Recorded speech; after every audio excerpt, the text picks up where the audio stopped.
Guys, good morning. ಇವತ್ತು ಬೆಳಿಗ್ಗೆ ಎದ್ದಿದ ತಕ್ಷಣ ಹಸುವಾಗ್ತಾ ಇತ್ತು. ಹಸುವಾಗಿದ್ದಕ್ಕೆ ಎದ್ದೆ. ಏನು ಅರ್ಥವೇ ಆಗ್ತಿಲ್ವೇ ಈ ಕೇಸು? ಎಳೆ ಮಗು ಆಗಿದ್ದಿದ್ರೆ ಓಕೆ. ಸೊ ಕಿಚನ್ ಅಲ್ಲಿ ಹೋಗ್ಬಿಟ್ಟು ಚೆಕ್ ಮಾಡಿದ್ರೆ ಏನು ಇರ್ಲಿಲ್ಲ. ಯಾಕಂತ ನಮ್ಮ ಅಮ್ಮನ್ ಕೇಳಿದ್ರೆ ಇವತ್ತು ಬಲಪಾಟಿಮಿ ನಾನ್ ವೆಜ್ ಮಾಡ್ಬೇಕು ಅಂತ ಆಯ್ತು.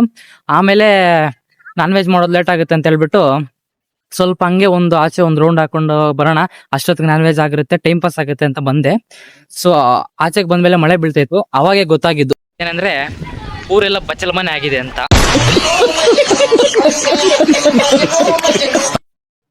ಮುಂದಕ್ಕೆ ಹೋಗ್ತಾ ಹೋಗ್ತಾ ಇಲ್ಲೊಂದು ಒಳ್ಳೆ ಎಂಟರ್ಟೈನ್ಮೆಂಟ್ಗೆ ಜಗಳ ನಡೀತಾ ಇತ್ತು. ಸೊ ಅದ್ ನೋಡ್ಕೊಂಡ್ ಬರ್ತೀನಿ ರೀ. ಈಗ ತಾನೇ ಜಗಳ ನೋಡ್ಕೊಂಡ್ ಬಂದೆ. ವಿಡಿಯೋ ಯಾಕೆ ತೆಗಿಲಿಲ್ಲ ಅಂದ್ರೆ ಆ ವಿಡಿಯೋನ ಅವ್ರು ನೋಡ್ಬಿಟ್ಟು ನಮ್ಮ ಮನೆ ಬಂದ್ಬಿಟ್ಟು ಮೊಕ್ ಹೋಗಿದ್ದಾರೆ, ಅದಕ್ಕೆ ತೆಗಿಲಿಲ್ಲ.